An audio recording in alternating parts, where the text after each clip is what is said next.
it is that time again. I'm Michelle. And I'm Beth. And this is Once More with Feelings. It is. Mm-hmm. It is Once More with Feelings. It really is. We're having feelings right now. Lots of feelings. Mostly about the equipment. Technical difficulties. We watched, just before this, Yes. The Holiday.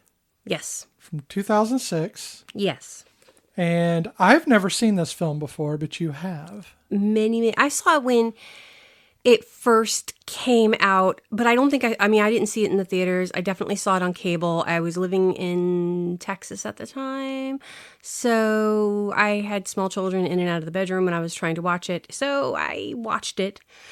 I didn't remember all of it, but I don't think I had only seen it the one time. I think this film is okay if you miss pieces of it and then come back to it later, because it's okay. So Love Actually, great film. Yes. It is like a vested suit. Mm-hmm. It is complicated, but very neat. When you put it on, you look really sharp. Okay. The Holiday is like pajamas. It's a comfy movie. It's a bit of a mess. It is a bit of a mess. But you're going to feel great. It's like how I'm dressed right now in my flannels and jeans, and I'm comfy, but I wouldn't go to a party dressed this way. Right. But you feel good. Yeah. That's what The Holiday felt like to me. So let's just, I know I'm jumping ahead. The IMDb for this, because we always have that, because IMDb provides it, and it's free. Amanda lives in LA and is a movie trailer editor. Iris lives in Surrey and is a journalist. The two decide to swap houses for 2 weeks at Christmas, both trying to forget their troubled love lives until love finds them anyways. Dun, dun, dun. Dun, dun. Dun, dun, dun, dun, dun. Oh, that's the wrong movie. Jaws. That's Jaws. Although that comes into this film. Yes. So, with the shark attack. So immediately with the little not so fun facts. Oh, great. Nothing in this movie took place in Surrey. Are you serious? Yes. Okay, so I know how film production works. I understand the magic of Hollywood or the magic of production, and that it often doesn't take place in most locations that they say they're doing. Yes. But I wanted that cottage to be in Surrey. I wanted that cottage to be in Surrey as well. And also, Cary Grant is not from Surrey either. And that is mentioned later on by one of the characters. He said that he met somebody from Surrey and it was Cary Grant. She even says, Kate Winslet's character even says, oh, yes, he is from Surrey. He is not. He is from Bristol, which is not in Surrey. Is it Surrey adjacent? I do not think so. I think in England, if you are perhaps maybe 100 kilometers away, it's still considered part of. He's from the UK, okay? We got that far. And you would hardly ever know it because of the mid-Atlantic accent. Is that what it is? The Midwestern Atlantic? What is it? I don't know. Honestly, I can't even think of Cary Grant's voice at the moment. He had the same That accent as Mid-Atlantic- everyone else. Yes. Yeah, that. Oh, like Katharine Hepburn? Yes. Yes. I think that's instilled in everyone, is to have the... That I wish I could do that accent. Of all the accents I can do, that's the one I can't. Well, I can't do a Scottish accent I can break either. into it on occasion, but I have to have a very certain phrase. And I've got to hear it first, and then I end up sounding more like Betty Boop than anything else. Betty Boop and Mae West combined, and without That isn't that at all. No, I know. That's what I'm saying. It's not good. That's what I was saying. It's not a good accent. When I do it, I sound like I'm Australian. No, that's even worse. Yeah, No. that doesn't work at all. That's like, okay. That's not even near it. Okay, so this is a Nancy Meyers movie. Who did one of my favorite films. Yes. This is going to be indicative of Nancy Meyers throughout. Okay. Private Benjamin. I didn't realize she did Private Benjamin. Yes. I wrote 3 movies down, and Private Benjamin was not one of those movies. Which one did you have? I have Something's Gotta Give. Love that movie. The Intern. Don't know that one. And Father of the Bride. two movies I haven't seen. Oh, you've never seen Father of the Bride? No. Okay, so Is that the one with? that's with Steve Martin. Yeah, I never saw it. So fun fact, Father of the Bride 2. The daughter is pregnant, and so is oh gosh, I forget who plays the mom. Diane Keaton, I think. Maybe I'm wrong. I'll look that up. I never saw it, so I couldn't tell you. It's been years, y'all. So, Father of the Bride, the mom is pregnant and the daughter is pregnant. So when I was pregnant with my oldest, my mom was also pregnant with my youngest sister. So we were always joking about being Father of the Bride too. Oh, okay. I see Yes, where you're going. there was the correlation. There was a all correlation. of you were pregnant at the same time, and I'm trying to work out the logistics of everyone. There was a correlation joke in there, but it wasn't a very good one. So she did Private Benjamin. She didn't direct it. She wrote it. Or she co-wrote it. Goldie Hawn was in that, right? Yes. In the original Private Benjamin? And yes. This is about a woman who is trying to find herself. This is very indicative of Nancy Meyers in that a woman goes through breakup, heartache, and then tries to find her way, but does it in the weirdest way possible. We'll go over Private Benjamin at some point because it was a great movie. Yeah, it's a good movie. Finding your power again. Yes. That's what she's about. And that's kind of really what this is about as well. So in this story, we have Cameron Diaz, who plays Amanda, who is a film trailer. She owns a film trailer company. And we have Kate Winslet, who is a columnist who seems to do like wedding venue type of columns in England. And Cameron Diaz's character, Amanda, is breaking up with her boyfriend who cheated on her. Kate Winslet's character, Iris, is in love with Rufus Sewell's character, Jasper. And it is an unrequited love. She loves him. Oh my God, Jasper's a dick. Now, if you know... I have this written down. Jasper is a twat. Okay, I have Jasper piece of shit. He's a twat piece of shit. So... I want to punch him in his high cheekbones. So Rufus Sewell, actually, he plays like really good bad guys. But one of my favorite roles is he was in Shakespeare Retold. And he played Petruchio to Shirley Henderson's Shrew in Taming of the Shrew. And I know the dynamics, and I can't even, they don't really have chemistry, but also it was really good. And if you ever want to just enjoy the heck out of literally retelling of Shakespeare, watch them. I think there's 3 of them. And it's, I know they do Midsummer Night's Dream. It's really good. Just trust me. But Rufus was also in A Knight's Tale. Yes. And once again, he was the bad guy. And there's other people in this movie that were in A Knight's Tale. Yes. So then Iris, Kate Winslet's character. Iris Simpkins. She's in love with Jasper, and Jasper announces at this Christmas party that he is marrying someone else after he tried to get her to come home with him.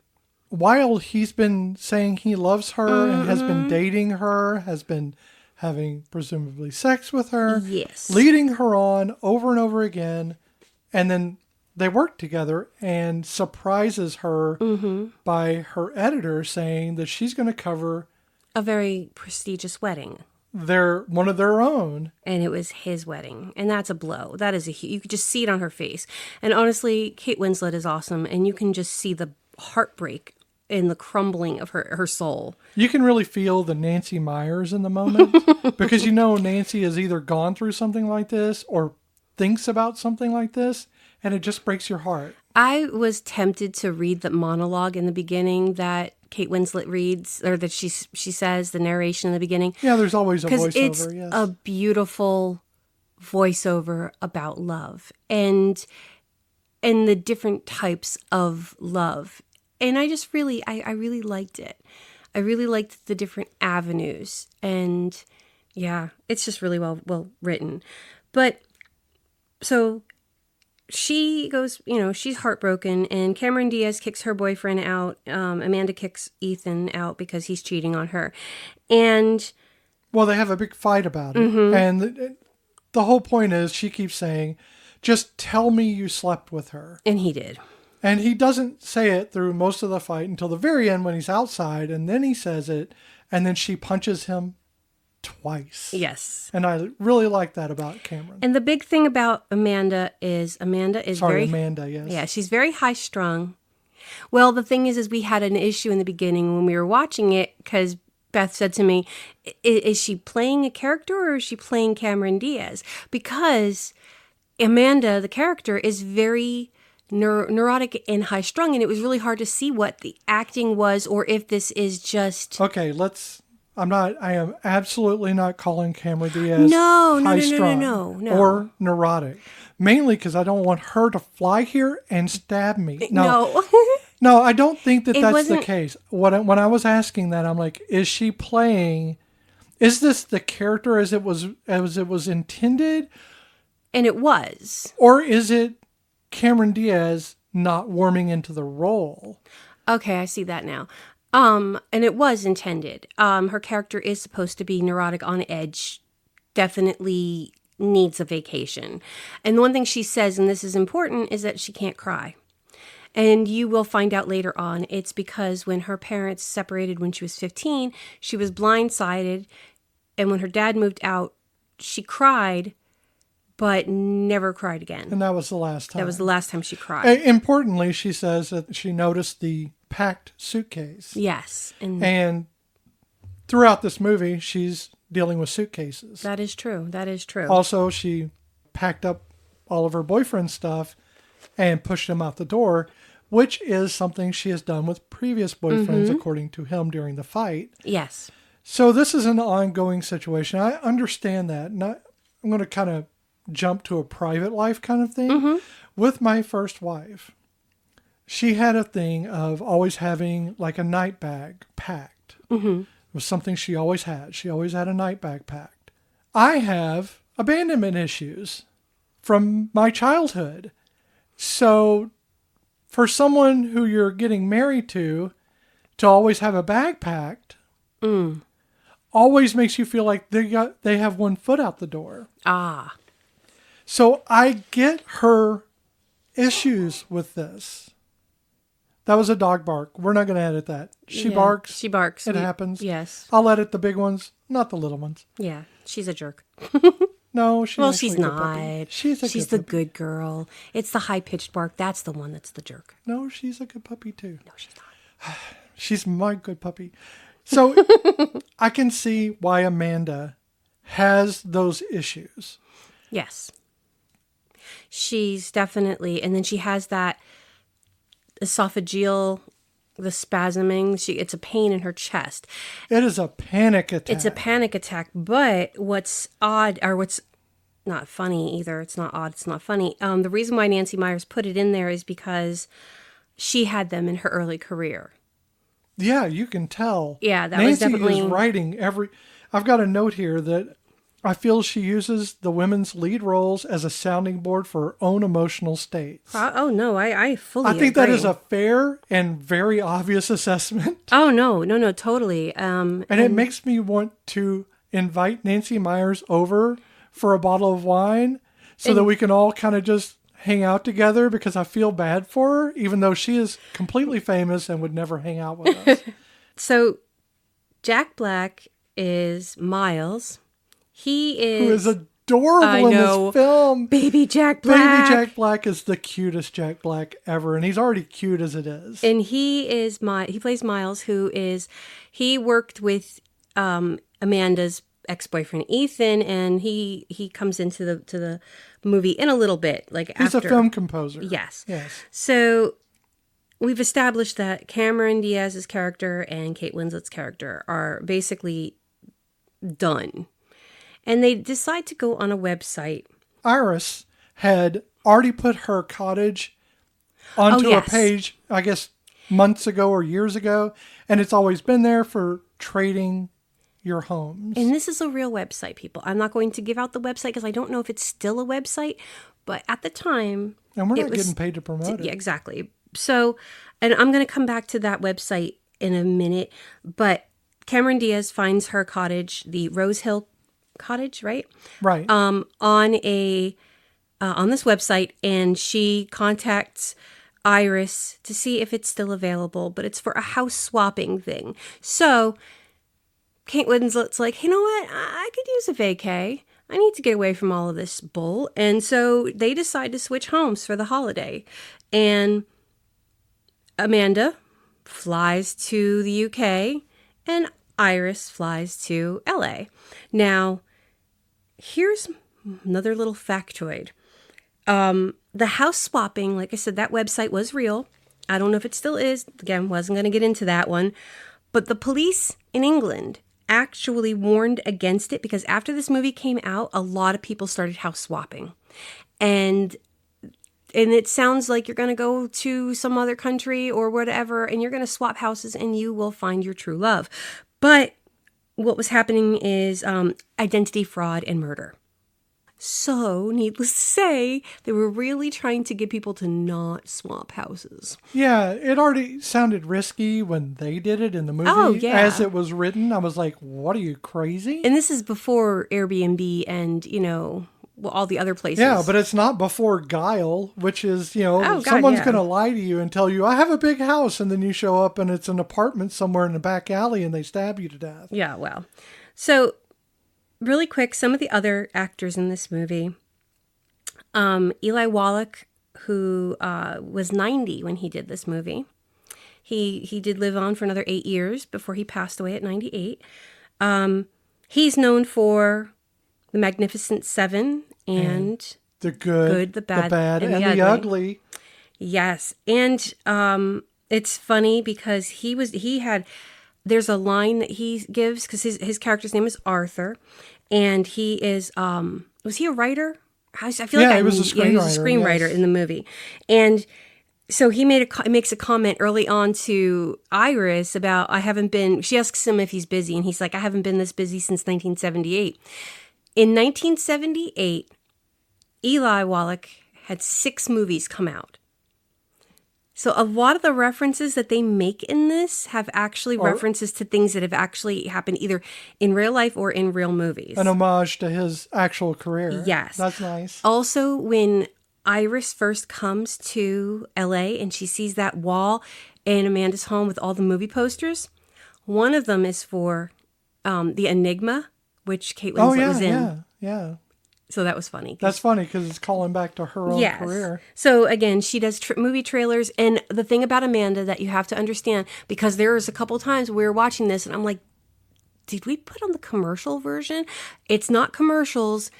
Amanda has flashes in her mind of movie trailers. Her life as movie trailers. So with a voiceover and everything. Even though it was confusing for me at first because I have never seen it displayed on screen like that, I kind of get that because, and I don't think they wrote it this way for her, but because when you are autistic, some of us see those types of things. We are playing those things in our head because you don't get to just think about something that happened in the past. You get to completely relive it.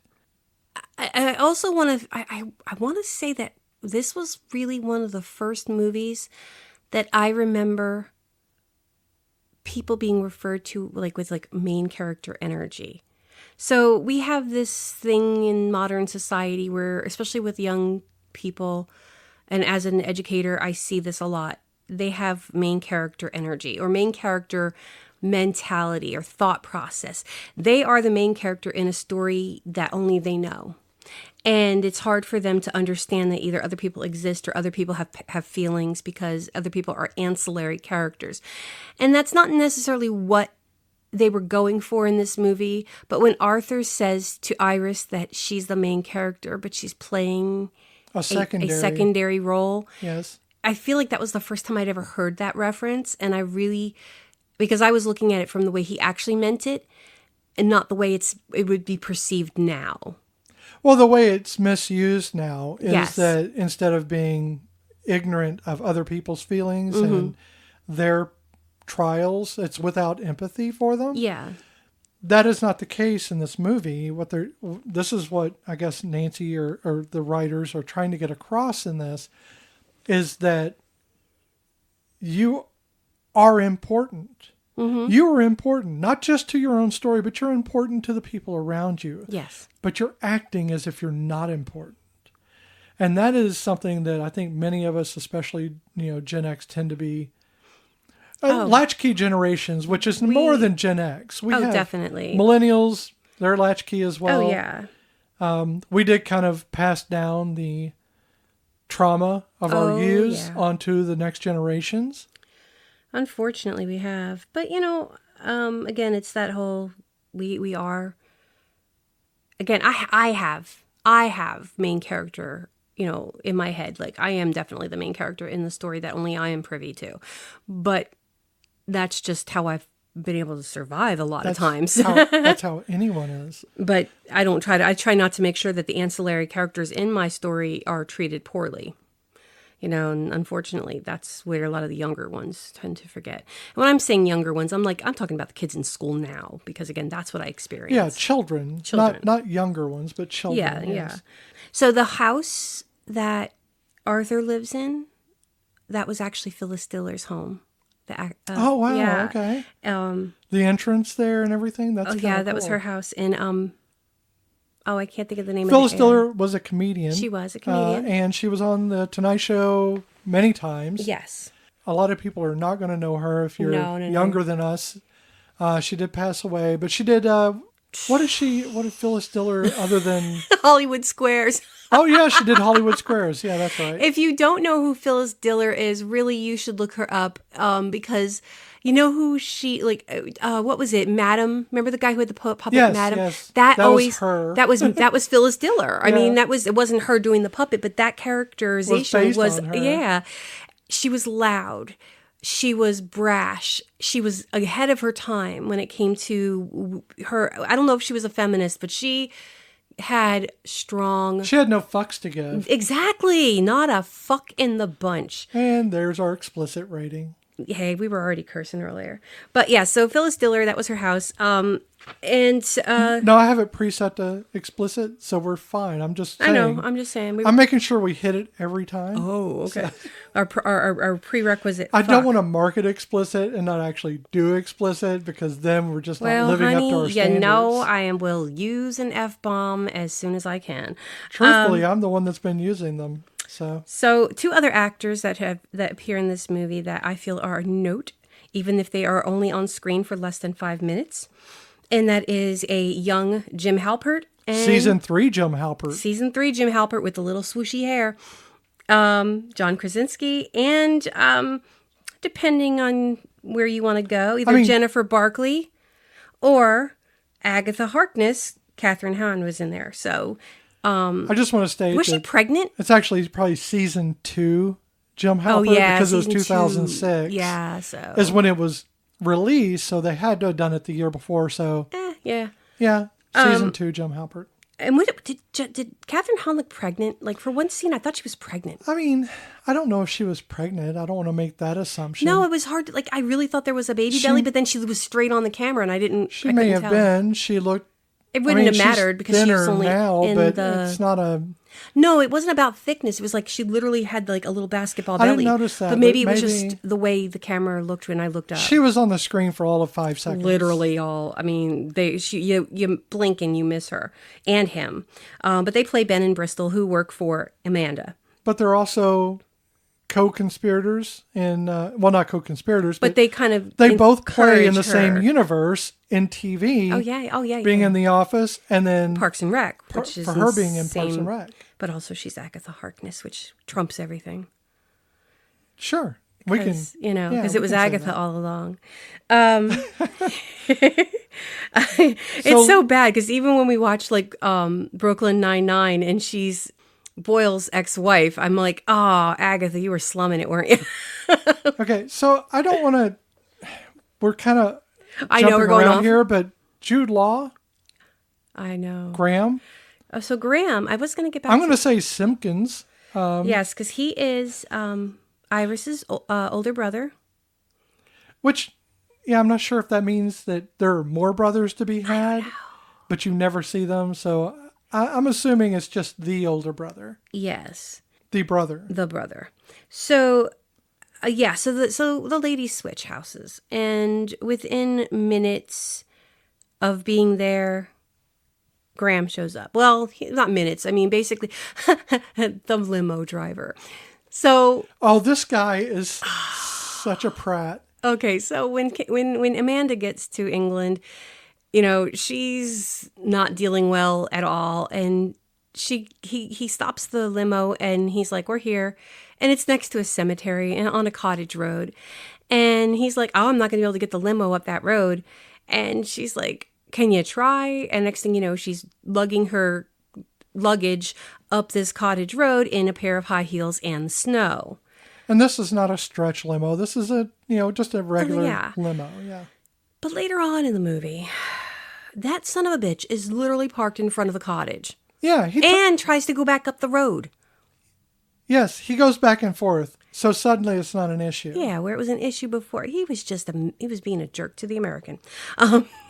Because he could. I would say so. And Kate Winslet, when she is at Amanda's house, she runs through, because it's this massive mansion in LA, and she's just giddy with every room. Oh yeah, she runs from room to room looking at everything. She dives on that bed, and it is hysterical how she dives on the bed. So there is something that I know about Nancy Meyers from watching her previous movies, is that many of the movies that she has, the lead characters usually have these wondrous kitchens. And that is no different here. With Amanda's kitchen is bigger than the cottage that Iris owns. Oh, yeah. And even the cottage kitchen is adorable. Oh, it is. Small but adorable. That whole cottage, we both agree that we would live there in a heartbeat. Yeah. Because it is adorable. I would take that cottage, yes. Absolutely. But yeah, I don't think that Amanda was too thrilled about it, because she did come from this very stark, very sterile LA home to, this has rock walls inside the bathroom, and it's adorable, and there's a cow. I think it's getting used to the difference in, but that's something I noticed. There was a bit of, it was to impress the culture shock, I think. But there wasn't an equal culture shock. No. Because Iris adapted very fast. Was overjoyed and just adapted into everything. Whereas they show Amanda not being able to drive on the roads as if British people, and I have worked with British people in my line of industry, and they have trouble figuring out how to drive on our roads. Yeah. We have different street signs. We have different laws. We have different directions, everything. No, it was definitely biased towards the American side, where anything that was American was going to be a bit more easy, where the culture shock for Amanda in the UK was definitely harder. Almost to say, I don't even know what to say on that one. It just did not. Well, something I found interesting, if I may, is that these are the differences between the two at a same economic level. Oh, they are not poor. No. You don't own a cottage in England with land and be poor unless you inherited it. Yeah. And that she is a writer for a newspaper, but her family is attached to publishing industry. Her brother's rich. He's an editor. They all have these very high-end jobs. Amanda owns a company in LA. So there's an equity in their income, but there's a difference in what they view as, per the different cultures, as what they view as worth the money. So for Amanda, her home, that stark, huge home that I bet she hasn't seen 6 of those rooms but it's in the her prestige life. of owning it to be a part of the LA And it may be culture. that she feels very comfortable there. But she has people working in there in the yard. She has people working inside the room or inside the rooms. So she has people who are not servants necessarily, but they are there hired help. And Iris, who probably pays about the same, has a cottage in England where space is the priority. Space is the thing that costs. Yes. Whereas in LA, well, yes, space does cost, but we're talking about the building materials. The maintaining of it. Yeah, the maintenance. We're talking about location. Oh, yeah. And you can tell that Iris's garden is overgrown. So you know that in the spring it's got to be beautiful with color and she just has it just wild, like a wild cottage garden. But right now it's winter time, so it's just wild. Right. And I was thinking that too, is like they let it go wild because it's going to be winter. Yeah. And when winter goes away, then they work like mad Yeah. to get it back into shape just before winter again. Yeah.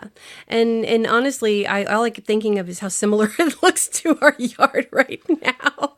We are not doing it for any real reason, just lazy. But yeah, We're saying it's for the witch aesthetic. Oh yeah, for the witch aesthetic. That's what works.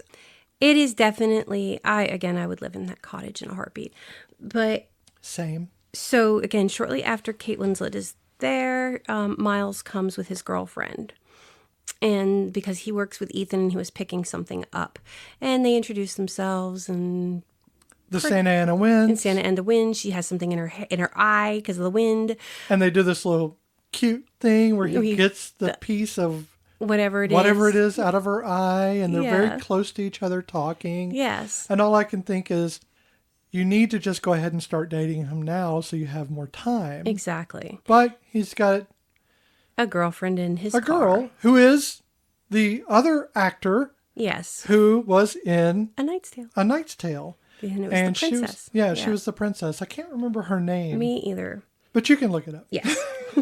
But meanwhile, Amanda she poorly drives into town, goes shopping, drinking wine in the shop, and gets back to the house with the dog, which I don't remember the dog. You even mentioned that too. Right, The dog was mentioned in the. I don't remember. The dog was never introduced. Might have just not paid attention. She never even encountered the dog when she first went through the place. And this is something in the movie I've noticed. No one closes a bloody door in this movie. God. They open the door and they just leave it open.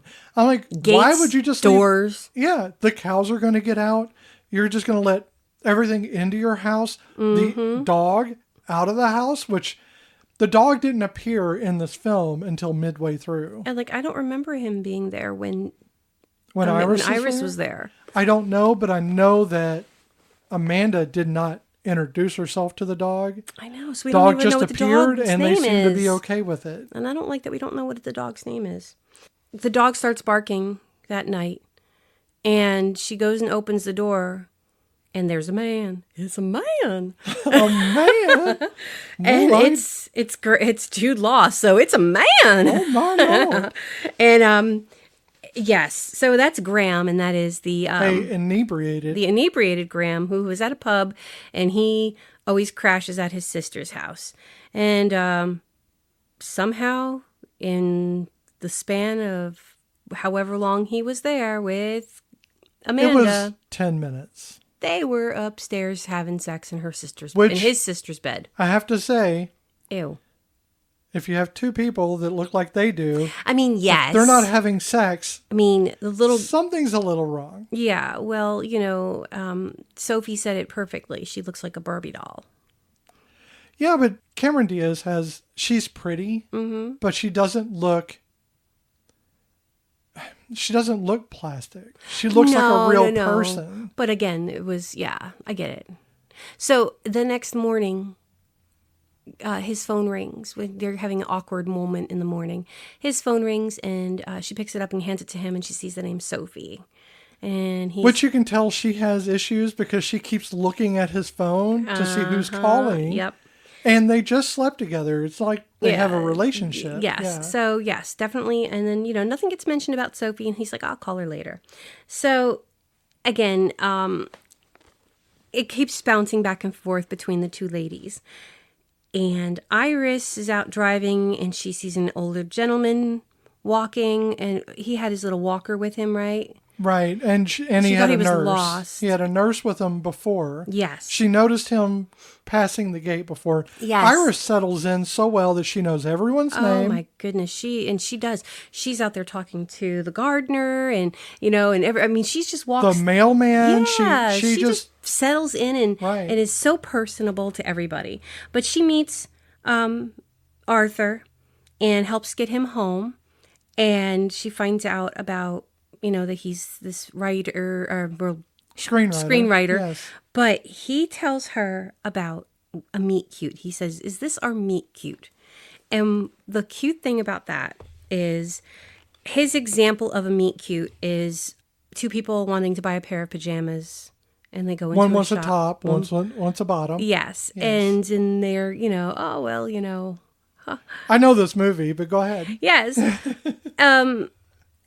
So the example that he gives is actually from the movie Bluebeard's Eighth Wife, which is from 1938 with Claudette Colbert and Gary Cooper. It's a famous scene. Yeah, so I just think it's funny that that's what he used for his meet cute example. Yeah, I was stoked when he was describing. I'm like, he just described an actual movie. That's funny. I know, and it's really it's what I love about this movie is it does have a lot of throwbacks and a lot of mentions. We'll get to another one later on with Miles and Iris that I think is funny. There's a few of them, and then there's a few other like standout cameos. Well, the one we'll get to later, but the one. So again, remember that Amanda is a film trailer. She creates film trailers, and the one she's working on right now is, oh my gosh, I didn't write down the name of the movie. How dare you? What was it? It was like The Destruction. It was something with a D. I don't remember what it was called. That's the name of the movie. Something with a D. Well, either way, I mean, it probably wasn't going to be that great, but whatever. The trailer was kick-ass, but it had Jim Halpert did it. Yeah, Jim Halpert and Agatha Harkness. So of course it was magic. Yeah. But it had Lindsay Lohan, which was in Parent Trap, which also is a Nancy Myers. It is. It's a Nancy Myers film. And James Franco, and that's because he was a friend of hers. And that's why he was in it. Yeah. So that's the trailer that keeps playing a couple times, that she worked on. Yeah, so the couples kind of hit it off. Well, Miles becomes more of a friend. He shows up at Miles has a distance to him because he is monogamous and he has a girlfriend. And he's very loyal. He is. But he does love her, but you can tell he loves the idea of her. Mm-hmm. Oh, yeah, because he says she's an actress, but he doesn't know why she's with him. Yeah, and you should know why someone's with you. Exactly. I mean, I love you. I don't know why I'm here. No. I don't go, why is she with me? I think, well, she's got good taste because I am awesome, clearly. Well, I still question your sanity, but that's not, that's neither here nor there. But he is also doing that's what I'm getting across is he's doing exactly what Iris does, which is he has that secondary character syndrome where he's the main character in his own story, but he keeps acting like he's a supporting cast. Or as we like to say, swimming in those sweet, sweet waters of denial. True, and there be piranhas. There be piranhas in that water.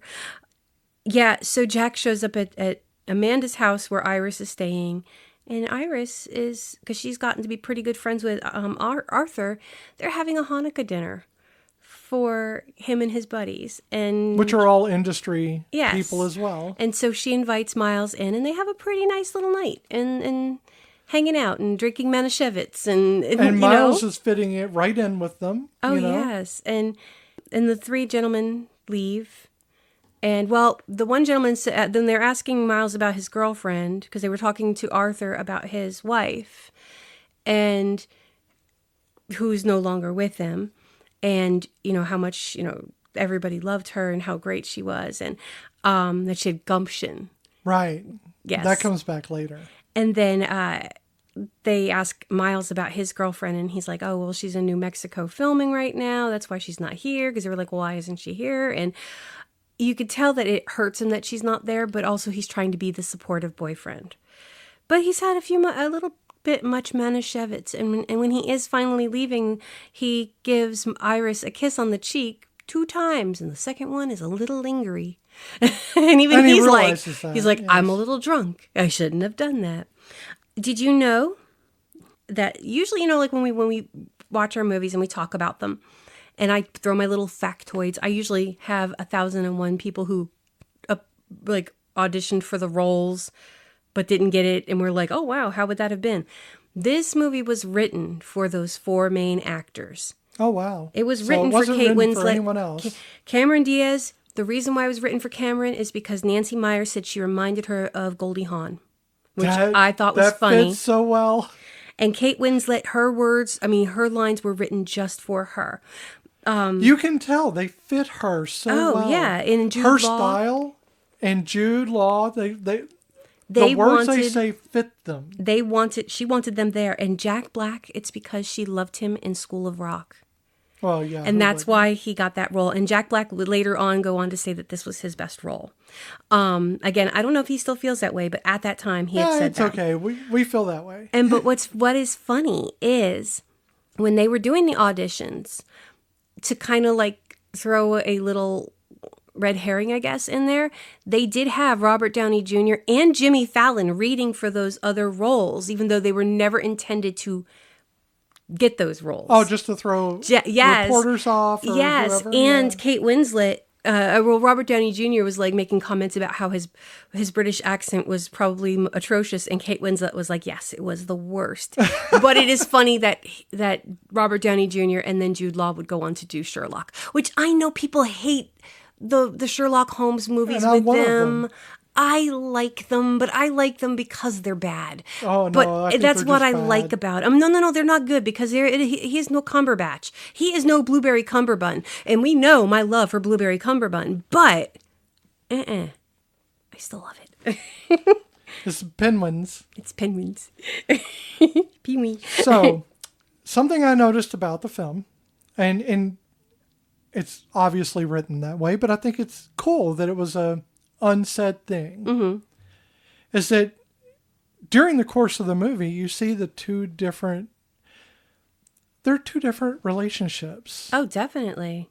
Hers is hot and wild. Well, they both have a deepness to them. I don't think they're surface level.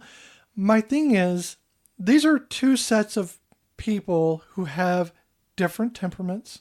They have, a lot of times you'll see movies like this and they all end up the same. Like they have the hot and heavy sex, also this couple hot and heavy sex, but they have different issues among them. Yes. These are 2 separate relationships who start out exactly at the pace the 2 people involved in that relationship are willing to go. For Miles and for Iris, it's slow and steady. It is slow and steady, and it's about sweetness and thoughtfulness and funny and caring and being friends first. I agree. And I do feel like it does that, again, going back to the narration in the beginning of the movie, that kind of sets the tone about the different types of love. And if you want to think, we don't know outside of that party and the things that were said about the relationship that Iris has with Jasper, but you have to be under the impression that it was a bit more hot and heavy because he seems to be more of the sexual type where she's looking for the romance. Well, so he wasn't looking for anything. No, but he was looking for, so for that, I would assume, being that he's that driving force, that's what that relationship would be. Hold on. I've got a note on this. He is a twat. Yeah. Yes. That's my note for Jasper. And I have Jasper is a piece of shit. We said this already. Right.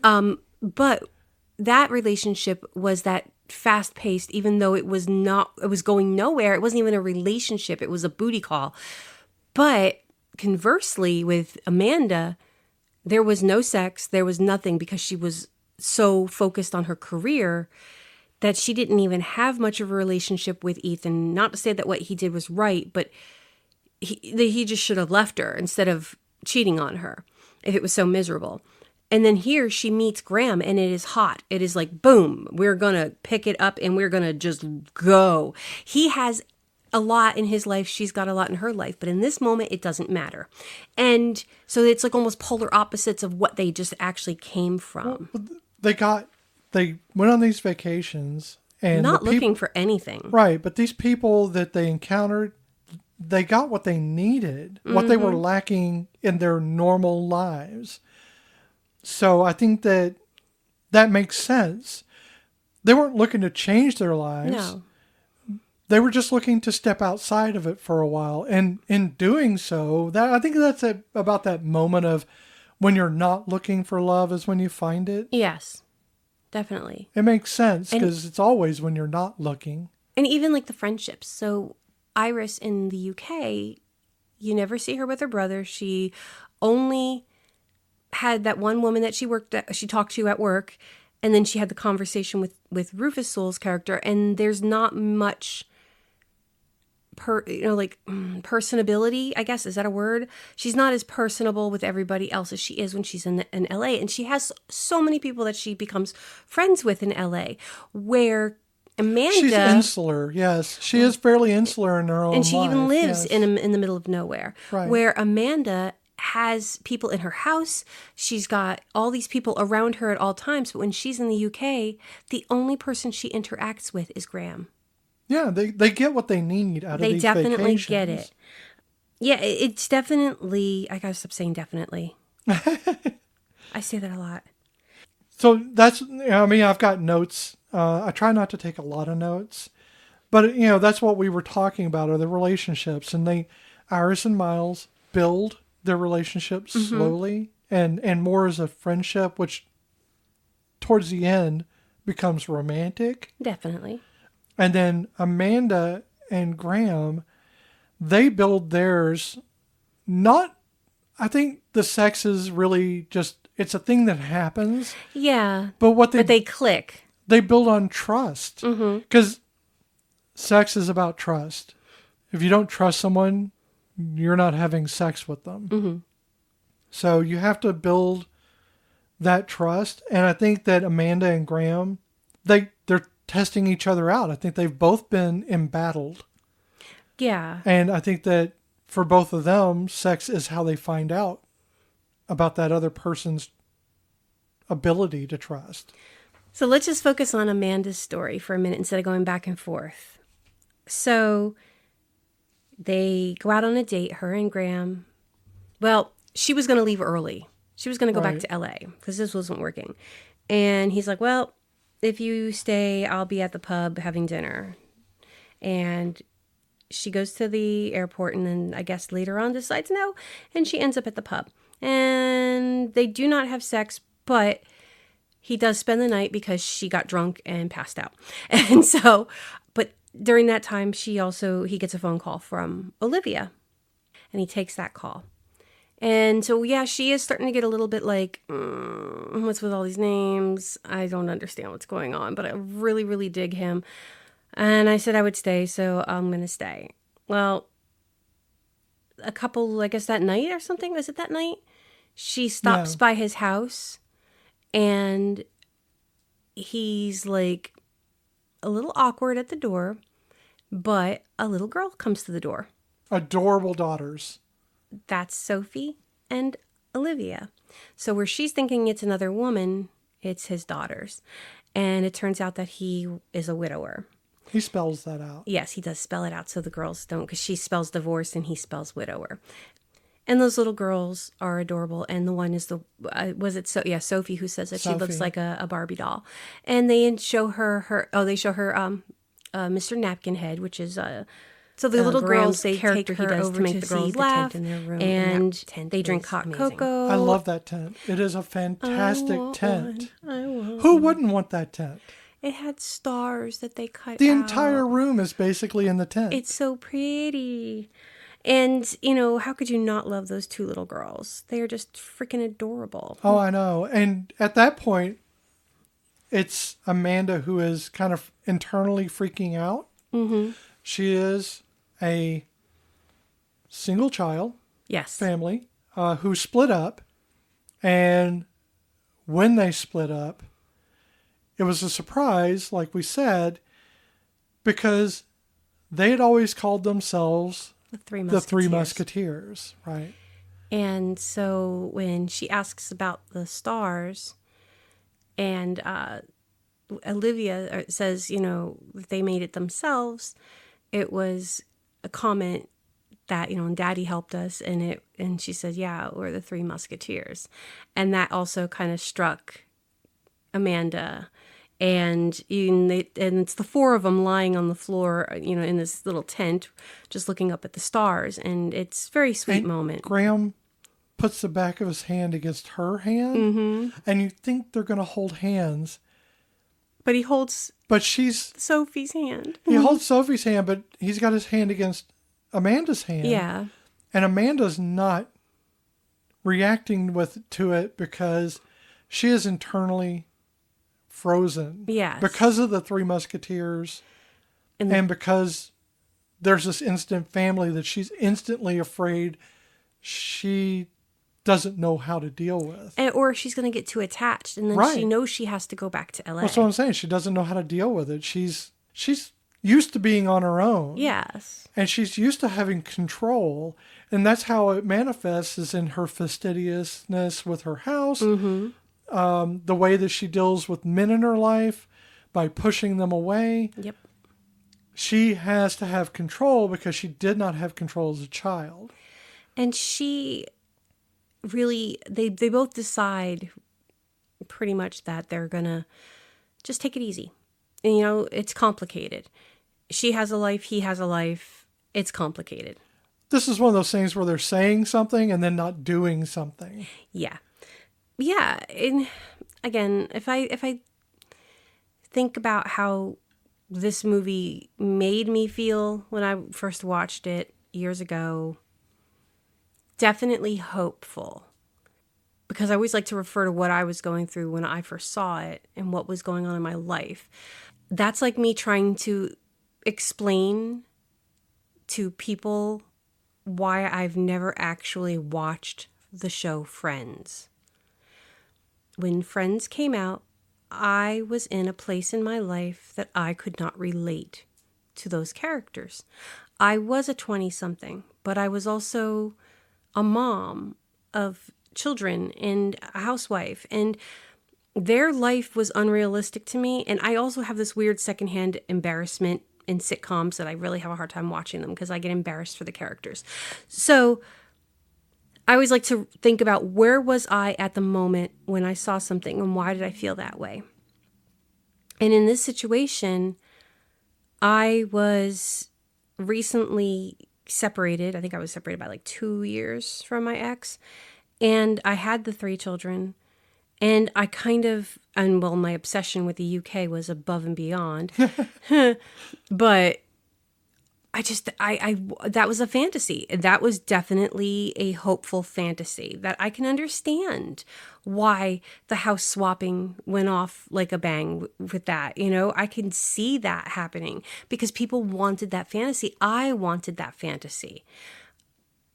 It gave me nice, warm, fuzzy feelings because nothing in this movie ends badly. We go through things and we go through traumas and we go through heartbreak. And nobody wants to go through heartbreak thinking that they're going to always be in this. So, yeah, the fantasy of finding love, especially when you're not looking for it, when you're just looking to clear your head. Everybody fantasizes about meeting that one person who fixes your life in some way. What I like about Nancy Meyers' movie here is that no one's fixing anyone. No. Miles isn't fixing Iris. Nope. Iris isn't fixing Miles. They're fixing Graham themselves. and Amanda are not fixing each other. No, because even when they finally do commit to an idea, they're still kind of broken. Their lives are still complicated. I think the only ones with simplistic lives would be Iris and Amanda.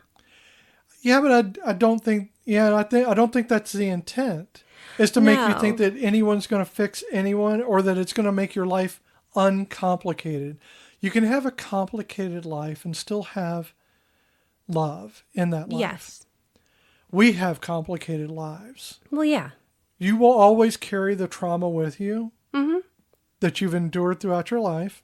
You will always have heartbreak in your life in some form or another. But you get to share that. Mm-hmm.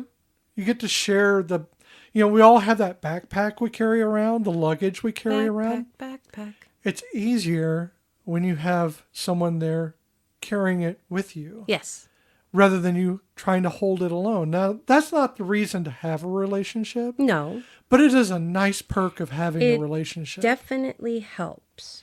Maybe one of these would have been great, except the Iris and Miles, which I really wanted Miles to find someone to.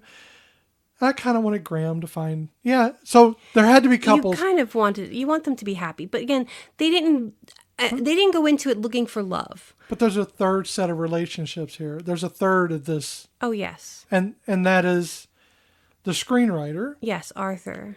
Arthur, who is not, he's not finding love. What he found was a way to move on a little bit because he did really miss his wife. Mm-hmm. He'd already come to terms with her loss, but he was a hermit. Yes. He had squirreled himself away. He was using a walker, which there's nothing wrong with that. Mm-hmm. And there's a little bit of ableism here where we can fix you to where you can walk. Yeah. That doesn't always, No. That's not always the case. In this case, it happened to work. Yeah.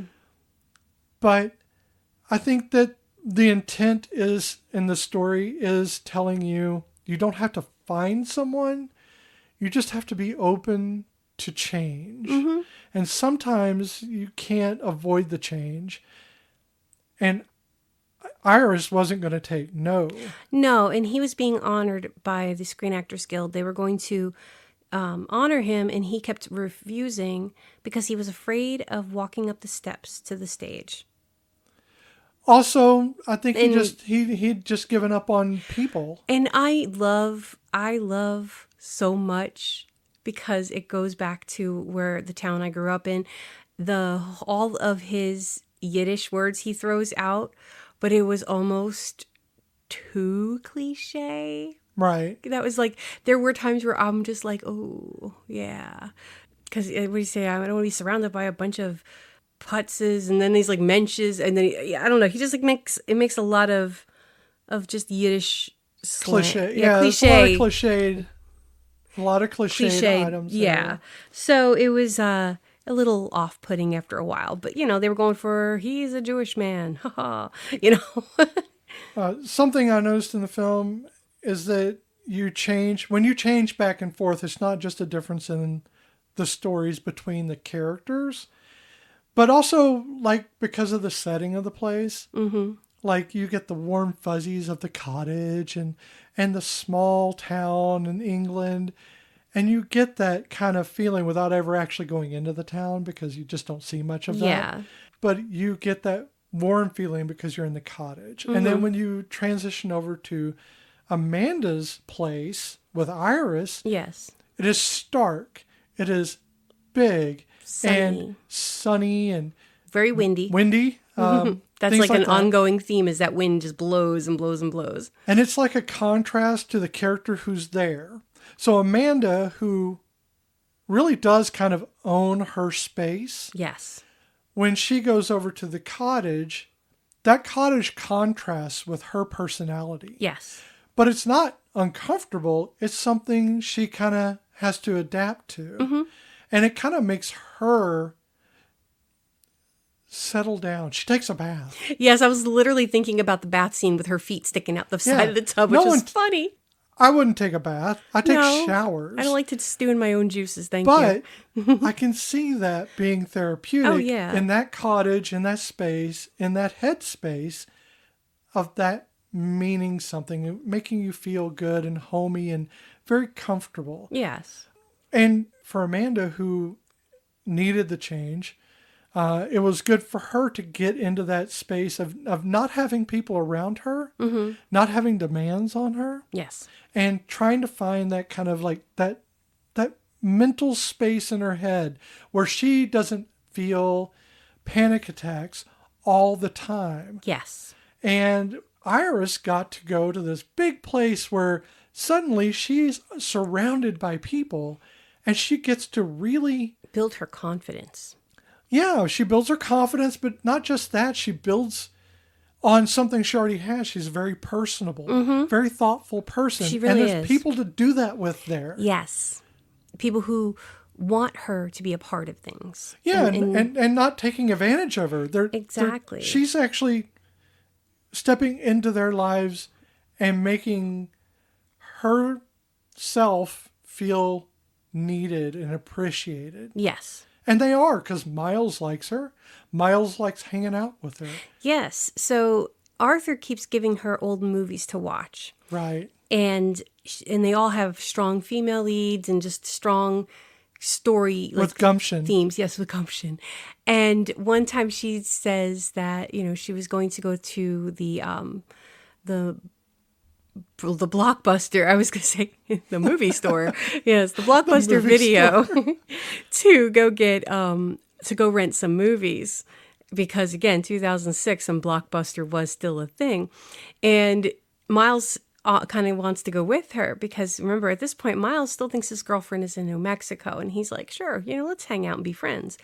So he's going through a bunch of movies and picking them out, and they're talking about the music, because Miles is a composer. He writes movies, film composer, yes. And so his the setup that Miles has in the beginning of the movie was based on Hans Zimmerman's actual layout in his office. Oh, okay. And that makes sense. He does the music for that movie. So what the other cameo is, they are going through the different movies, and he picks up The Graduate. Yeah. And Dustin Hoffman is in the book, is in the Blockbuster. But the thing is Dustin Hoffman literally went to go rent a movie and saw the film crew, and then they were like, "Hey, you want to do this?" And he's like, "Yeah, sure." And that's crazy to me, because I haven't seen this film, and I purposely didn't look into everything. I did some really brief things, but I didn't see the trivias. Yes. I stayed away from stuff like that. I went into Nancy Meyer, but not into the film itself. Yeah. And for Dustin Hoffman to appear there when he picks up The Graduate, I felt like my jaw hit the floor. I was like, what the hell is going on? This is surreal. But I think that was just kind of to needle forth the point that they're in LA and anything like that can happen. Well, and it really does. I mean, it did to me. I watched Dom DeLuise, which most people probably don't know. I saw him walking down the street. Oh my God. And I was like, I love Dom DeLuise. I'm like, he had a cane. He was older when I saw him. Yeah, he was not well at the end. Yeah, he had a cane. He was walking well, but not fast. And he had a full beard, and he was wearing this hat and everything else. But it was definitely Dom DeLuise. And people were like turning to look at him as he walked, and I was like, holy crap, that's Dom DeLuise.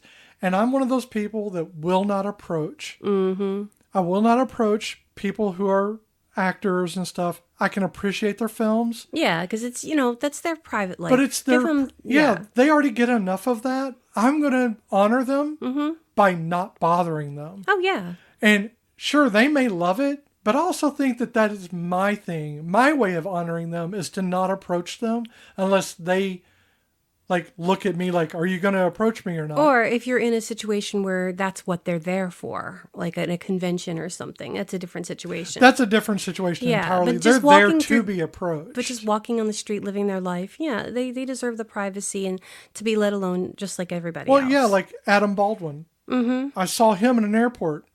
I did not approach him. I'm just like, it's one of the Baldwin brothers. That's kind of cool. He's super huge. I got to meet Brooke Shields. I went to go see a taping of a TV show that she was doing an interview for a movie called Brenda Starr. Did not see it, but I knew she did it. And she got in the elevator with us. And it was just her and me and the guys that I had come with. And, oh my God, she was so tall. She's statuesque. And so beautiful. And I felt so like, because I didn't know what to think. I mean, I'm in an elevator with freaking Brooke Shields. But yeah, that was my big fame. I really enjoyed that TV show she did. Which one? It's the one she was the lead in. I can't remember the name of it. Oh, is it the one with no? I think it only lasted like a season, but it was really good, and I don't think anybody gave it really a chance. I was thinking of a different show. The one with Molly Ringwald, not with yeah, Brooke Shields. She was the lead. I forget exactly the premise of it. I think she was a writer. Could have been a magazine. People are going to listen to our podcast. I know they're going to go, why did you even bring this up? No. They're going to be like, this is the podcast where they do a lot of research, but they don't know anything. You know that thing? Oh, I don't remember what it's called. Yes, in this movie with Cameron Diaz, I did not look up Brooke Shields. No, You're right. Funny. But, yeah. So, again, so when they're at the Blockbuster video, that's when Jack Black sees his girlfriend walking down the sidewalk with... And what's that character's name? Maggie. Maggie. Okay. Maggie walking down the sidewalk with another guy. Right. And he confronts them, and he's heartbroken. And I believe at that point he comes back to Iris's just to watch movies and to have, okay, I really need you guys to please email and let us know, is Christmas fettuccine a thing? Yeah, that doesn't seem real. Because they mentioned Christmas fettuccine. Christmas ziti is one thing. Yeah, but that's our family. But that doesn't mean that that's a thing. That's not our family. It is? Thing. Okay. There are people, we had it at my work. Okay. They did Christmas ziti. Okay, well, we always did ziti growing up, but I didn't know I don't that think was... there's a Christmas fettuccine. I think mean, that's a play off of Christmas ziti. We do Christmas chili now. That's our new tradition, and that's It is awesome. It is a fantastic festive chili. And it is so easy, and you don't have to do much work. It's the candy canes I like. Oh, you stir it with the candy cane. No, there's cinnamon in it. Yes, I put cinnamon in my chili. It is so good. It is such good chili. It's not like a cinnamony chili. It just it just has a hint. You really wouldn't know it was there unless you knew. It went now really y'all well. know. Don't eat my really chili. Well. No. The deal is, Miles didn't seem. He was upset. He was upset. He wasn't heartbroken. And it's not because he wasn't acting. It's because he truly, I don't think Miles was as attached as he thought he was. No, I think he was already in his, whether it was conscious or not, starting to fall for Iris. So Maggie's betrayal was more like, I'm hurt, but also I'm done. I think he knew before that. Because she said that she had actually finished wrapping up her filming 2 days after getting there, and that all that time she had been back and staying with this other guy. And he was upset that he actually mailed her Christmas present to New Mexico. So I think that's what it was for him, was just the lack of communication. I think really he was upset upset that he was lied to. Yeah. But I don't think that he was so upset because they weren't clicking. They were just not right for each other. No. And Miles needed someone. He needed an Iris. He really in his did. life. He needed that calm and collective and somebody who's going to encourage him. And there's that one scene where he's playing music because they make a theme for Arthur for his, because he does decide to go get that award. And he's playing the song for her. And he says he has a theme song for Iris. And then they just start scatting, and it's funny. And they're just definitely like clicking at that moment, you know? Right. It's definitely, that's where you see the chemistry between the two of them, really. Because they're just being silly and fun and kind of adoring. Iris is, at one point, she is at dinner, or she goes on a date with Miles. They go out to get sushi. And while there, Maggie calls. And you don't really know what she's asking of him, but he says he could be there in 30 minutes. Well, he does say that she misses him. He does tell her that when he gets off the phone. But you can hear him like kind of waffling and, you know, he's busy right now, but yeah, he can be there in 30 minutes. And he says to Iris, well, I have to go see Maggie. And she's like, go. It's okay. I'm good. And she kind of forces him out the door of the restaurant, and she goes, you know, you could tell she's upset about this, that she thinks he's gone back to Maggie. I mean, she reminds him that you have to be at the awards for Arthur and to not be late. And he says, I don't know, but I'm really going to try. Right. So when she goes back to Amanda's house, she's just really bummed, and she gets a phone call from the piece of shit twat. Oh, I hate him so much. he's like, did you get the package? And she's looking all over for it. And she's like, well, maybe it's on the front door. And she opens the door and there he is. The twat. He's doing a standing twat there. thing on the phone like a twat. And he tells her how much he misses her and how much, he really just misses her. But basically, he just wants to hook up. I really wanted her to kick him in the balls. Oh, my God. And they start to really, she feels like maybe he really does care. But you could tell there was some hesitance in her that she didn't have before. Like when he came to see her in her office, she was very like immediately open. Where now this time she's a bit reserved, but she doesn't bring up the wedding even really then. It's not until they're laying on the couch together talking, and he's like, we should go to Greece or something like that. And she's like, can you get away? And then he didn't answer her.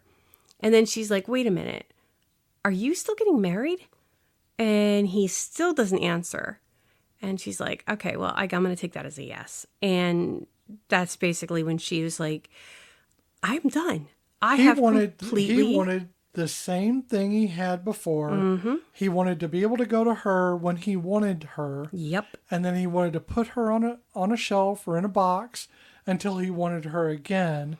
And he was going to do that also with his, quote, wife, end quote. And as somebody who has been married to someone who liked to put you on a shelf until they were ready to deal with you, that's not fun. That's not fun. And, she does lay into him. And that's really quite awesome that she's able to just like, you know what? I've been here long enough that this was the final thing. And I honestly have no feelings for you anymore. I might care, but I'm not in love. That much. Yeah. So you need to get the fuck out. I got somewhere to be in a while. So she gets all dressed up after kicking him out. Well, she pushes him out of the door. And goes and she closes the door, and it's windy. Uh-huh. So Santa Ana wins. Woohoo! Blows his butt away. She closes the door, and then she does a little primal scream there for herself. Oh, yes. Not a happy one, not an upset one. She's actually excited that she found her strength. And when she closes the door, he goes, what has gotten into you, or something like that, to that effect. Yeah. And she says, I don't know, I think it's something like gumption. And she closes the door. Yes. That was an excellent callback. Yes. And so then she goes and gets dressed, and she goes to Arthur's house and meets him, and he says that he has something for her, and he puts a corsage on her because when you go on a date with somebody, you always buy them a corsage. And so she has a corsage, and it's adorable, and they go to the award ceremony. Right. And she's walking him down the aisle, and then a gentleman, one of the ushers, comes and takes his hand, and she goes into her place, and everyone is there that he knows, and he's just so... Not just that he knows. See, he thought when he was going to go there was going to be like 12 people. Yes. And most of them people he knows in the audience, and that's about it. Yes, but there was a whole... It was packed. Yeah. The whole place was packed to the rafters, and not just his friends, but everyone is there. Yes. And he gets a little nervous at the stairs, but then his theme music plays. Yeah, Miles is playing Miles his is theme there, music. and Miles came. He was there on time. And he goes up those stairs, and Miles, Iris... He runs down to the seats to be next to Iris. And she asks him, and he said, yeah, she wanted me to come back, but yeah, no. Mm-mm. I don't want Maggie. He chose wisely. And is that when they kissed? Yeah, they kissed then, right? He gives her a kiss? The first time he gives her a kiss? Yeah, I think that's the first actual kiss on the lips. Yes, because he says, she's like, something about going back to England. He's like, I've never been to England. So you get the impression he's going to go. Well, he says... Yeah. He says, will you go out with me for New Year's? Yes. And she says, I'm going back to England. He goes, I've never been to England. If I go, will you go out with me? And so that's what's happening. And that's where you see that the romance, the friendship has become more. Yes. And it's important to note, this is not out of desperation. No. Miles is not desperate for love. He's actually fairly casual about the breakup. Yeah. He didn't even cry. No.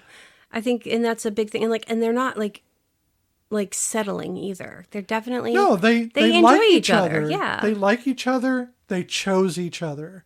That is, I think, one of the best romances you can have is when you choose that person because they're the whole package: a friend, a lover, a romantic partner, and a partner, someone who's your equal. You know, you Yeah. don't look at it as this power play like Iris has had a power play this whole time. Oh, yeah, because it's been Jasper. Rufus. Jasper. Rufus Jasper. is fine. I don't know Rufus is Rufus. fine. I'm sure he is a fine He looks human good being. in a kilt. If you ever see Rufus Sewell in a kilt, he Yeah, looks nice in a kilt. I'm sure he's a fine human being, but his character is a twat. His character is a twat. And then you go back to Amanda, and you see that they kind of like are just dealing with not being together with her and Graham. And she gets ready to leave, and he comes to say goodbye to her. Oh, well, they have one more night together. And he's kind of trying to convince her to stay.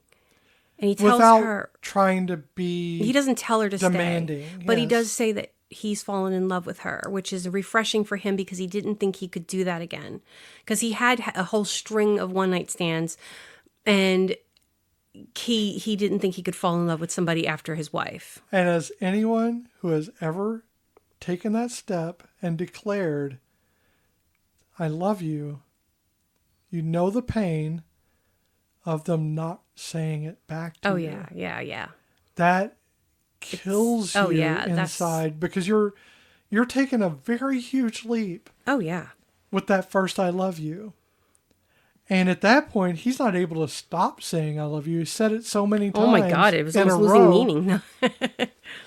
because he's trying to...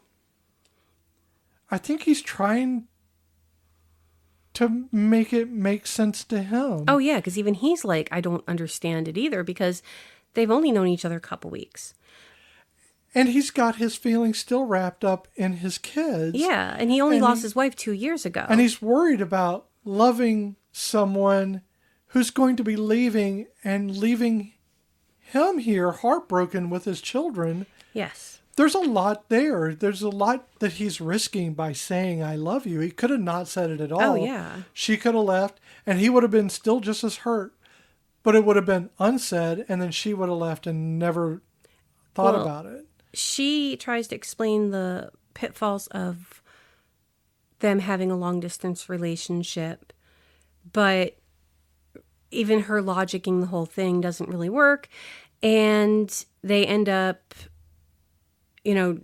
just spending the night together. And then she packs up and she gets into her limo, that bastard who couldn't come up there the first time. The same bloody driver. And he's like, how was your vacation? And she's like, well, it's what I needed. And then she's in the car and they're going down that cottage road heading towards where the cemetery is. And she starts to cry. She starts to have a panic attack. Panic attack. And then she starts crying. Right. And she hasn't had one the whole entire time she was in England. No, not once. Not once. And she makes the limo driver stop. And then she's like, you got to turn around. He can turn around.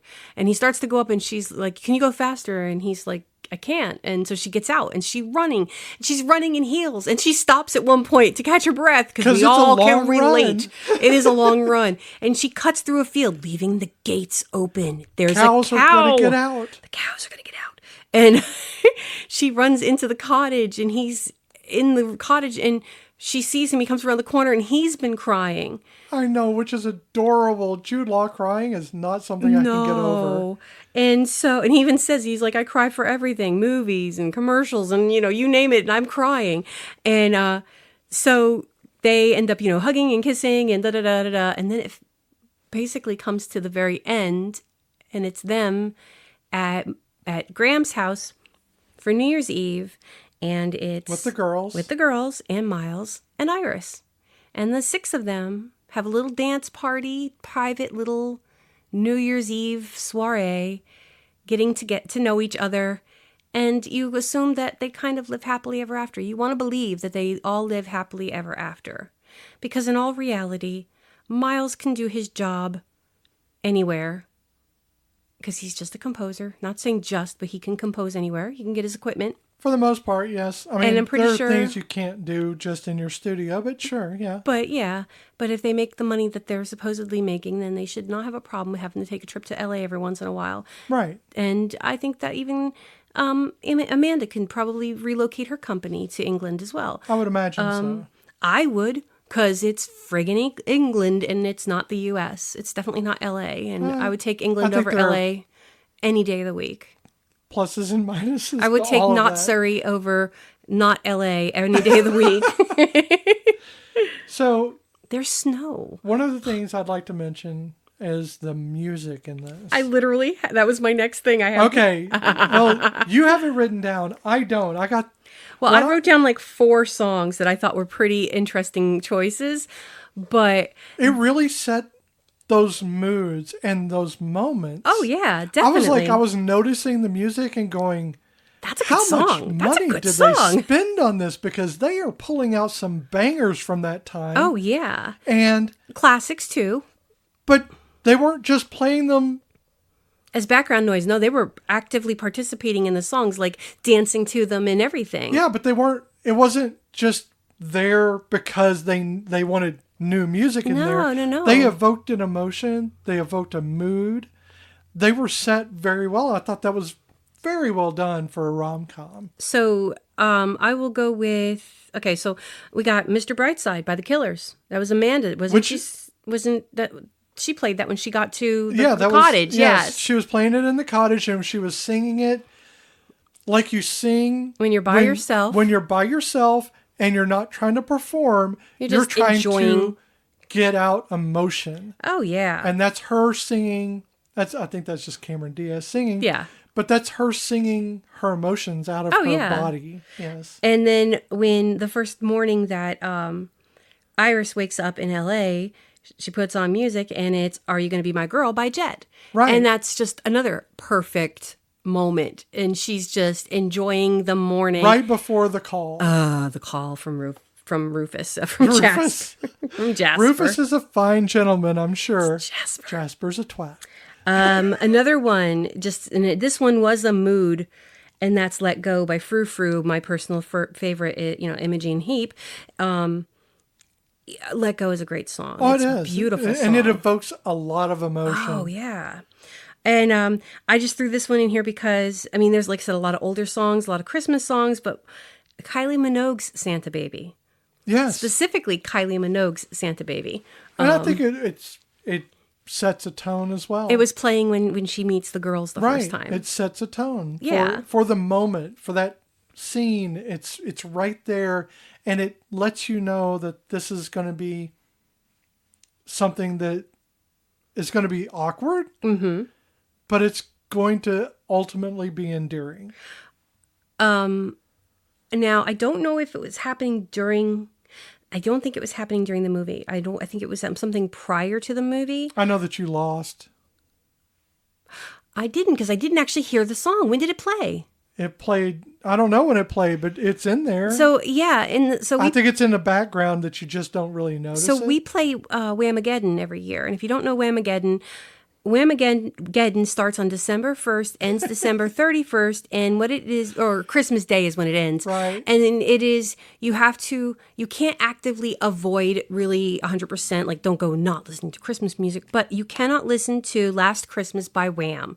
It can be any other version of Last Christmas, but if you hear the version by Wham, you've lost. And normally, I'm the first one to lose almost every year. Because you listen to a lot of Christmas music. 1,000% more music than I do. But I usually win, and this year I was the second one of us in the household. Yes. And I have not lost yet. I have not listened to as much Christmas music this year. We're going to say you didn't lose because you didn't actually hear it. But it said that when I was looking at the soundtrack, because we would notice some of the other songs, that was the first song listed was Wham's Last Christmas. And I don't remember hearing it. And I was actually actively listening for it in the movie, but I don't remember when it would have played. I'm going to say that if you are into soundtracks, it's good soundtrack. This is a good soundtrack to get. And not because it is great music, and not because you would really enjoy the set, but because it is such a strange amalgamation of music. It really is. That I can't believe this hasn't been something that people have said, you should just listen to the soundtrack for the holiday, because It is the strangest mix of music. It really You're not going to is. get it without context to the movie. Mm-hmm. But it fits together in this weird ass way. I'm going to download the soundtrack. It's good. It's good. And Just I already because have it's half got these older songs music anyway, in it. but yeah. And it's got older music in it, and I want to listen to it as they have it listed, just to see how it works out. It's such a strange amalgamation of music. It really is. Sorry, I was making sure I actually covered every one of my notes this time. Sometimes I have leftover notes that I don't get to touch, and I've got all my notes. Got any? Oh, the email that Iris writes back to Graham. Yes. Not to Graham. That's her brother. To not Rufus. Jasper. To Jasper the twat. When he says, I need you to, help me with my story and stuff like that. Uh-huh. She writes, we both know I need to fall out of love with you. And that's a very good statement. It really is. There was more to it, but that line is when she decides to go to America. Oh, yeah. And she does. She realizes that she needs to make that break. I think that's just a very insightful thing to say. If you have the presence of mind to say, that I know I need to fall out of love with you, that it's not good for you, and you know that this is something that needs to be done, that's so insightful. That's self-awareness that I think people just need to be able to attain. Oh, yeah. And then the other person needs to respect that, and he does not. Didn't. And we know people like that don't respect the boundaries that you set because that they're bad for you, but all they care about are their needs. And Jasper's a twat for that. Oh, because it's all about Jasper. So you can find The Holiday on Prime Video. With commercials, it's free. Or you can rent it for $3.99. You can find it on NBC, USA Now, and Telemundo Now. Telemundo. Those apps, you can find The Holiday. I didn't know Telemundo had an app, but I mine didn't not. either. I was very surprised, but also pleasantly surprised. I used to watch Telemundo in California. Ah. So, and I don't know Spanish, so that made it very interesting for me. Okay, so really quick, the one thing we didn't touch is how does the movie make you feel, though? Oh, yeah, that's a good idea. Oh, I have another note. Okay. James Taylor, Have Yourself a Merry Little Christmas. Oh, yes. Probably one of my favorite Christmas songs. And I love James Taylor. Just love his voice. I don't know about him as a person because I have issues with him being so vain. That's me being funny. I love his voice. I love his music. And I definitely love the Have Yourself a Merry Little Christmas. One of my favorite songs for Christmas time. Aside from that, this movie oddly made me feel, maybe not so oddly, made me feel hopeful. It is a hopeful movie. It made me feel, if I'd seen this back then, would have been a great movie for me. But it would have been very sad. Yeah. Because I was without you then. You weren't in my life directly. We weren't together. Yes. And that's always going to be a theme for me. Because when we look back at something that's like lost time. Yeah. And it would have been sad. Yeah. But hopeful. You can be sad and be hopeful at the same time. And I think those things don't conflict. I think they lend themselves to hope. Sadness leads to hope. Yes. And that's what these characters do in the movie. They are sad, and then they find hope. And once they find hope, they get the encouragement to move past that sadness. Yeah. And I think that's something that Nancy Meyers really throws into this movie, is that people are going to be dicks. People are going to be twats. People are the worst if you're not compatible with that person. You need to move on to the other compatible people. There are plenty of other people out there. Change your dynamic. And also understand that there is different types of love. And the way love treats you and the way you treat it is definitely going to be different from circumstance to circumstance. And like I said, that even if you don't watch the movie, just listen like go and read that narration in the beginning from that Kate Winslet, her little monologue speech, because that is, it really just pulls the dynamic of love. I feel it just explains it, and it's just beautifully done. Again, I agree with you. It does give you hope. And I really, other than the daydream fantasy of it all, I feel like it has definitely stayed the same for me. I've got it. It's wanna read it? long. I can read it. It's just very long. You have a better voice than I do. Oh, now I gotta take off my glasses. To read? To read. It's yes, I have to take off my I glasses. know I always make fun of you for that. Okay. I found almost everything ever written about love to be true. Shakespeare said, "Journeys end in lovers' meeting." What an extraordinary thought. Personally, I've not experienced anything remotely close to that, but I'm more than willing to believe Shakespeare had. I suppose I think about love more than anyone really should.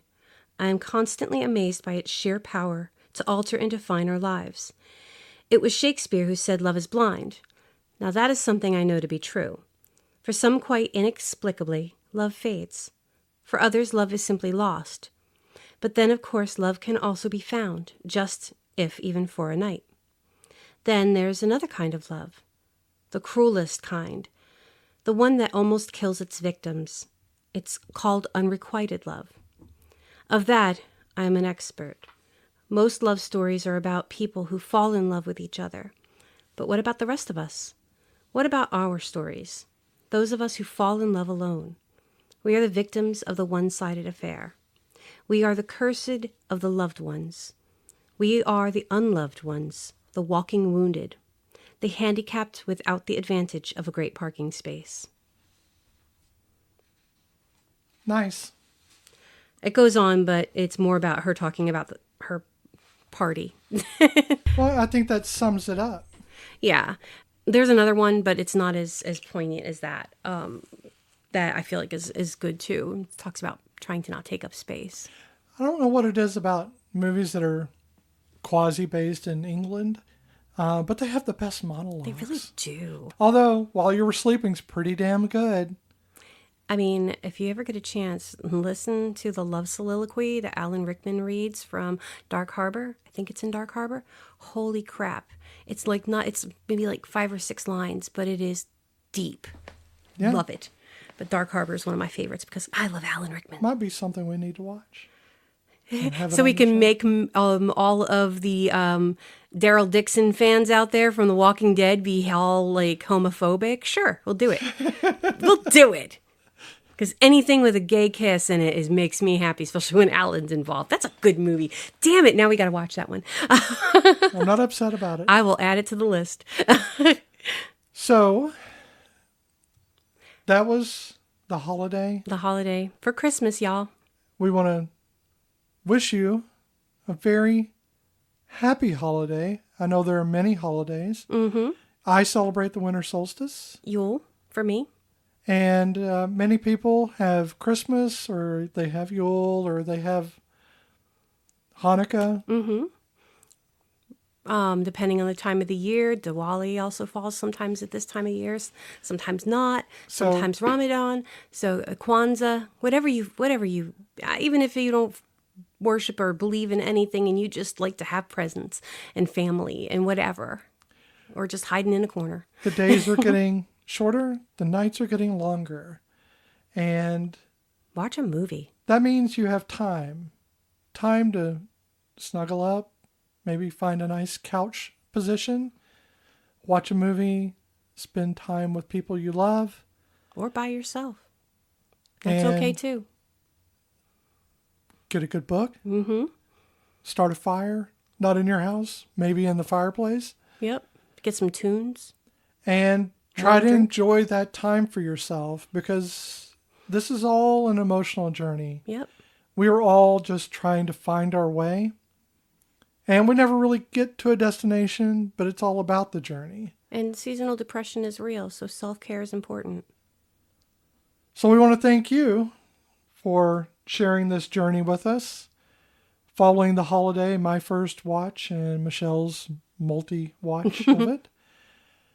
This has been Once More with Feelings with Beth and Michelle. You can find us wherever you listen to podcasts.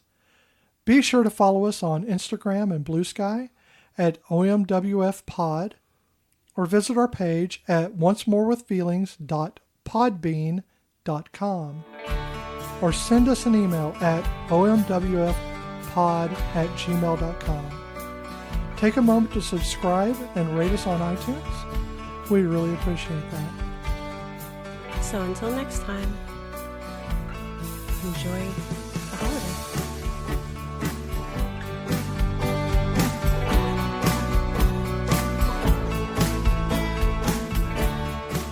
Iris, in the movies we have leading ladies and we have the best friend. You, I can tell, are a leading lady, but for some reason you're behaving like the best friend. You're so right. You're supposed to be the leading lady of your own life, for God's sake. Arthur, I've been going to a therapist for 3 years, and she's never explained anything to me that well.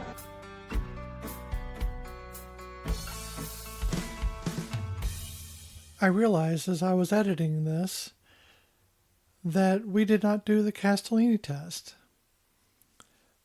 It is 7 in the morning, and I don't want to wake Michelle. So the Castellani test has 3 tenets to it. There have to be at least 2 named women characters with at least 5 lines of dialogue each. Both Iris and Amanda have way more than 5 lines of dialogue, so I think that passes. Number 2, those characters must have a conversation, not necessarily with the other woman, either not about their partner or with their partner, future or current, and not about their relationship. Both women are talking about people who are not their partners and with people who are not their partners during this movie, and they have extensive conversations. So that is also a pass. Number 3, at least one of the women has to be integral to the plot, meaning that if she were written out of the film, it couldn't reach the same ending. And we have 2 women that are integral to the plot, and if they were written out of the film, could not reach the same ending. This is a pass. Good on you, Nancy Myers.